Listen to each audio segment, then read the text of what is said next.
उन्होंने मुझे changing room में ड्रेस वगैरह हुँ, चेंज हुँ। करने भेज दिया।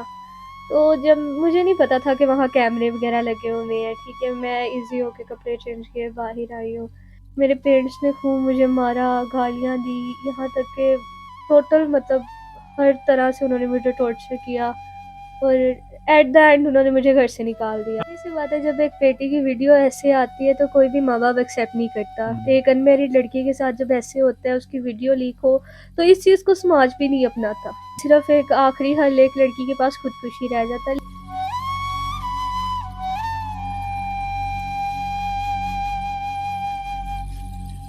अस्सलाम वालेकुम नाज़रीन, मैं आपका मेज़बान अरसान राजपूत। आज हमारे साथ 22 साल ऐसी बहन मौजूद हैं, जिन्हें मॉडलिंग, एक्टिंग में आने का शौक था और ये किस तरह से एक्टिंग स्कूल में गई और आगे ड्रामों में काम करना चाहती थी, घर को सपोर्ट करना चाहती थी, लेकिन इनके साथ ऐसे क्या मामलात बने कि इन्हें घर से ही दर-बदर होना पड़ गया। अस्सलाम वालेकुम। वालेकुम अस्सलाम। अच्छा बहन बताइएगा किस तरह से आज आप अपने घर से भी बेदखल हो गई हैं और किस तरह से सारे मामला शुरू हुए? शुरू से बताएँ हमें किस तरह से आपने स्टार्ट किया और आज कहाँ पे रह रही हैं? किस हालात में रह रही हैं? अस्सलाम। वालेकुम अस्सलाम। मैं जब 20 साल की थी तो मुझे एक्टिंग सीखने का बहुत ज़्यादा शौक था।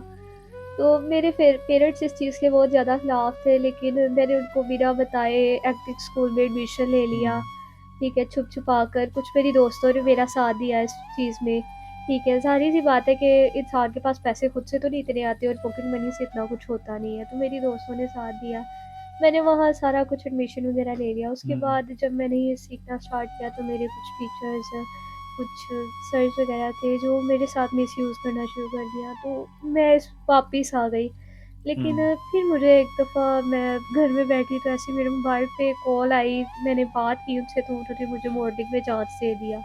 हुँ। मैं चले की मॉडलिंग हुई उसके बाद ना मुझे लगा कि बस ठीक है, ये ही है सारा कुछ। तो मैंने फिर मुझे ऐसे एक ड्रामा करना ऑफ़र हुई है, तो मैं गई हूँ तो उन्होंने डायरेक्टर्स ने मतलब मुझे कहा है कि आप हमारे साथ पहले मतलब फ़िज़िकल हो, ठीक है, फ़िज़िकल रिलेशनशिप्स बनाए। तो ज़ाहिर-सी बात है कोई भी अनमैरिड लड़की इस फ़ील्ड में ये सब नहीं करना चाहती। ज़ाहिर-सी बात है हुँ, हर लड़की की शादी होनी होती है।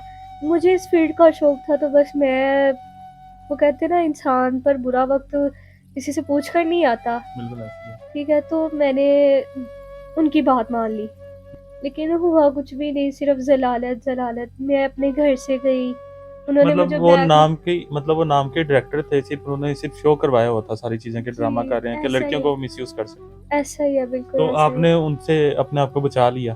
फिर मतलब उन्होंने मुझे ऑफ़र करवाई, मैंने मना कर दिया। उसके बाद उन्होंने मुझे कहा कि चलें ठीक है, आपकी शूट वग़ैरह करवाते हैं। तो उन्होंने मुझे चेंजिंग रूम में ड्रेस वग़ैरह हुँ, चेंज हुँ। करने भेज दिया।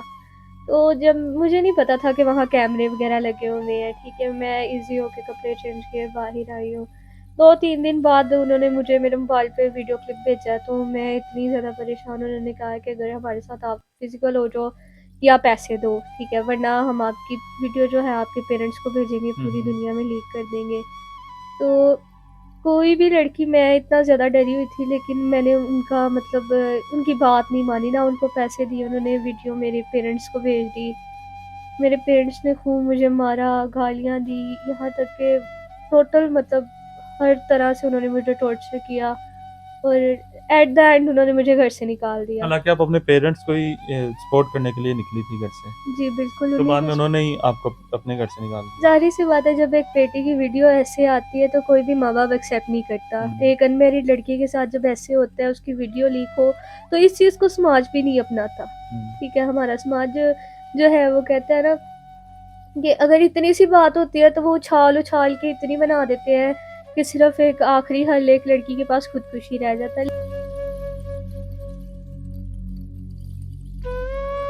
अच्छा बहन बताइएगा कि घरवालों ने भी निकाल दिया, हर किसी ने आपका साथ छोड़ दिया, तो अभी आप किस तरह से ज़िंदगी गुज़ार रही हैं? खाना-पीना, रहना, किस तरह से सब कुछ मैनेज कर रही हैं? मेरी जो दोस्तें थी जिन्होंने मुझे भेजा उसमें से एक दोस्त के घर रह रही हूँ, लेकिन हुँ। उसके घर वाले भी इतनी बातें सुनाते हैं, कहते हैं हम अपना करें या तुम्हारा करें। बिल्कुल, वो भी एक लड़की है, वो भी कब तक आपको अपने साथ रखेगी? कब तक आपको सँभालेगी? जब तक मतलब वो कर रही है ठीक है, उसके बाद फिर अल्लाह, हर इंसान का ठिकाना है, कहीं न कहीं रिज़्क लिखा ही होता है। आगे आप क्या चाहती हैं? कोई अच्छा इंसान आपको मिल जाए, जो आपका साथ दे, जो आपके साथ खड़ा हो, तो किस तरह से आप उसके साथ रहना चाहेंगी, सर्वाइव करना चाहेंगी? आजकल वैसे तो ऐसी लड़कियों से कोई शादी करता नहीं है, हुँ। लेकिन अगर कोई करेगा तो ज़ाहिर-सी बात है मैं हाउसवाइफ़ बन के ही रहूँगी, उनके साथ मुख़लिस रहूँगी। उन्हें मुझसे कोई शिकायत का मौका ना मिले, मैं भरपूर कोशिश करूँगी। मतलब आपको इसके अलावा और क्या डिमांड है होती हैं लड़कियों की, लड़का गुड लुकिंग होना चाहिए, उसके पास गाड़ियाँ हो, पैसा हो, बैंक बैलेंस हो, इस तरह की आपकी डिमांड है? नहीं, मेरी ऐसी कोई भी डिमांड नहीं है, बस वो अच्छा हो और मेरे साथ लॉयल रहे, मेरी रिस्पेक्ट करे और अगर कहीं कोई मुझे कुछ कहता है तो वो मेरा साथ दे बस, मैं यही चाहती हूँ।